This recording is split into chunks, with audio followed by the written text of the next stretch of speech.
In this video, I'm going to be teaching you the 3 keys to ace your pitch, and I'll be sharing the journey that I went through because truthfully, I only focused on the first one of these 3 keys, and the other 2 evolved over time until I started to dedicate time to studying and mastering the craft, so to speak. And this video is going to be applicative to you if you're brand new or if you have 20 years sales experience. You're probably going to say, hey, some of that makes sense, and I'm hoping each of you will grab 1 or 2 golden nuggets to start using right away on the very next sale you run to connect on a deeper level and truly ace your pitch. Now, before we get started, one thing I want to be clear of is I don't really believe there's such thing as mastery in sales. And the reason I say that is when we practice something, we don't ever reach this level of proficiency where we hit the ceiling like, well, I'm good enough. And this goes to show in the Olympics and any professional athletics, whether it's the NFL or Olympic track athletes. You see these records, these world records getting broken over and over again. And how do people do that? They practice using the latest, greatest technology, the latest, greatest learnings and discoveries. And they practice over and over and over and over again. And one thing that I see is one of the biggest mistakes that salespeople make is they say, hey, I'm good enough, so I don't practice, I just show up in the real world. And when we show up in the real world, when we're selling, this is the most high stakes. Because when we lose or we mess up, we're playing with our income. We're playing with the experience of our customers. So what we want to do is use role play as well as encounters in our day-to-day life, whether they're at the grocery store, returning items if you're out shopping, or dealing with customer service people. And it's a really fun way to engage people and practice these skills in what I'll call a low-stakes environment. So when you're in the real world selling, it just simply works. So let's get to it.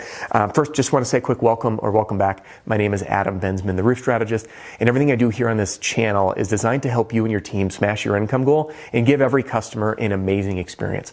And my mission is to help you have tiny breakthroughs that result in really massive growth by giving you the resources that I wish I had when I got into the business and I was earning $1,600 a month before going all in and being broke, and made it happen. So I'm just really glad to have you here, and thanks for being here. If you like this video, give it a thumbs up, and if you haven't subscribed, you know what to do.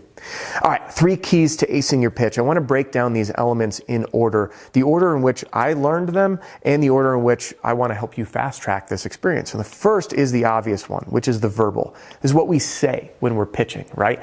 Everyone focuses here. They want the perfect script, the talk track. You want to know exactly what to say when you're approaching the door so you can stay quick on your feet, that you're able to navigate whatever the customer throws at you. And this is, in my world, what I teach, the formulas. So we have the SLAP formula for pitching at the door. Say hi, break the ice.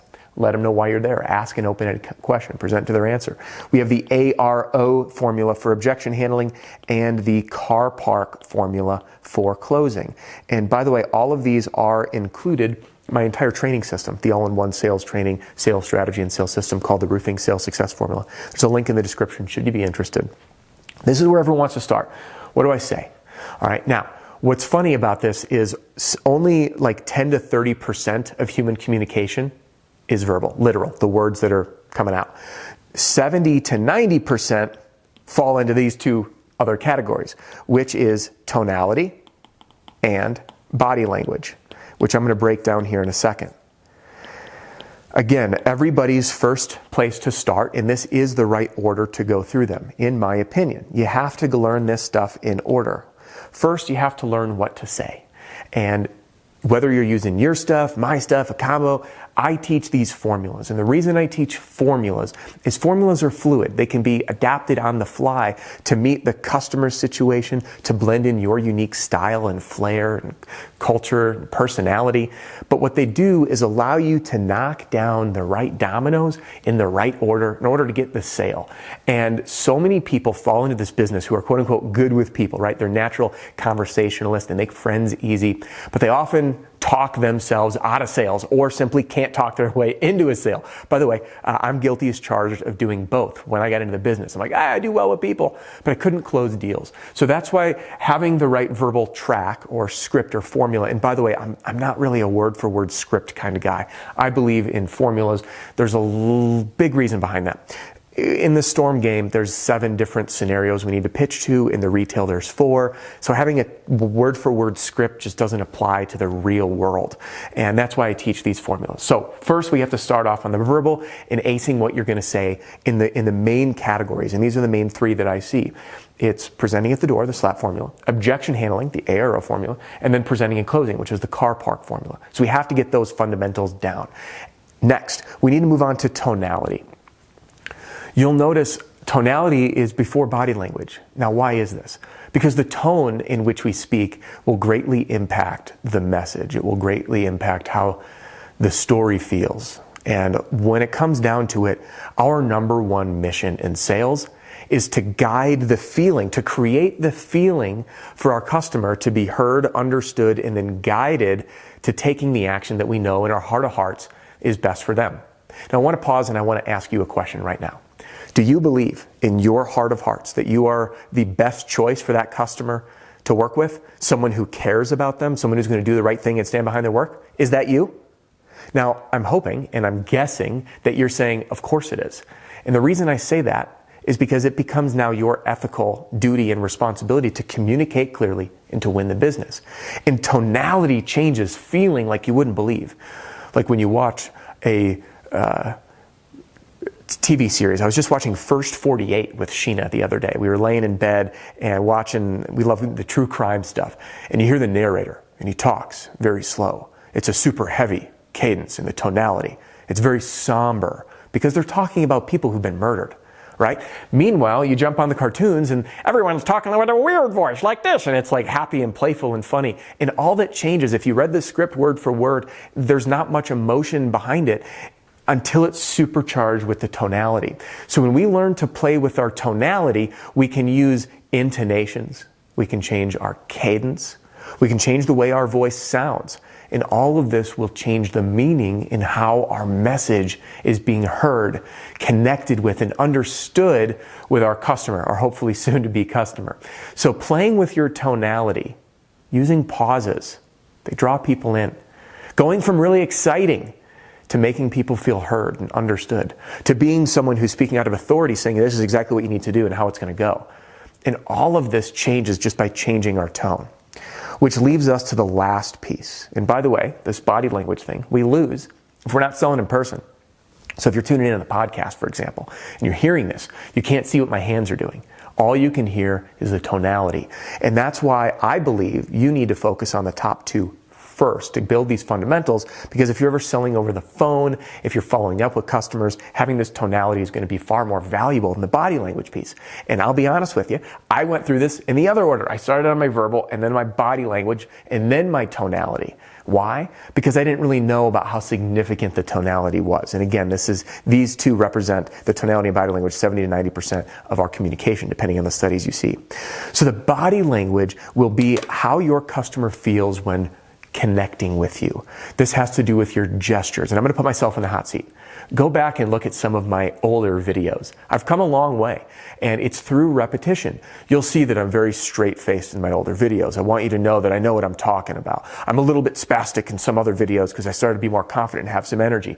But ultimately, what comes across as confident is communicating clearly, having your hands in the right position, blading your stance to be non-threatening, using facial cues, eyebrow flashes, chin raises, where you're lifting your head up, and using these sweeping, calm gestures that show that you know what's going on versus being like a spastic squirrel. And you'll see this as you communicate with people that are calm and confident. They use these big, wide, sweeping gestures. Their hands are clearly visible. They're not fidgety. Likewise, watch the squirreliest people you know. They just don't seem trustworthy. And when we become aware of how people perceive us, we then become more in control of the messages that we send. And at the end of the day, the verbal messages, the tonality and body language all come together to signal to our customers, this is trustworthy. This person is confident. They're hearing you and they're guiding you with their authority and expertise. So my message to you is to practice these 3 in this order. If you want, play with this when you're the tonality and body language, when you're meeting the waitress or waiter at the restaurant, or when you're dealing with a customer service issue or checking out with your groceries, simply acknowledging people by name and just seeing how quickly you can get them to soften and have a conversation with you. This is how I practice in the day-to-day. And I especially love doing it when I'm waiting in line at the grocery store and I see that the clerk is in a really grumpy mood. You can tell they've had a bad day. And I just go in there and I say, I want to see if I can make them smile. That to me is the number one sales skill. How do I just completely transform this person's experience by the radiant energy that I can give them and make them feel heard and understood? Even something like seeing their name tag. John, man, that last person, I'm sorry that I gave you such a hard time, man. I hope you have a better experience working with me. And give them a little smile and an eyebrow flash. And all these little times that you practice, they mean nothing. There's no high stakes. But you begin to develop mastery in your tonality, in your body language. And again, mastery being used loosely. So there you have it. And if you want some additional help, of course, I can help you do this, by the way. I have a program called the Roofing Sales Success Formula that includes the verbal piece, learning the SLAP formula, the ARO, and the car park, my entire sales system. I cover tonality and body language in the bonus sections, and I'd be honored to support you in doing that. There's a link in the description below. You can always call or text our team as well. It's 303-222-7133, and I've got the number here written up on the screen. Last thing, as we wrap up this video, if I miss anything, I'd love for you to drop a comment and share with me what I should add in the next video about acing your pitch. Are there elements that should be in here that aren't? So just because our time here is about to wrap up doesn't mean your and my time has to. If you want specific playlists that are 100% free, you can download a free copy of my Pitch Like a Pro Roofing Sales Training Video Library right here. I've got playlists on body language. I've done videos on tonality. I've got playlists on objection handling, pitching, and closing. You can get that right here. Or YouTube thinks you're really going to dig this video. Thanks for joining me, and I will see you again very soon.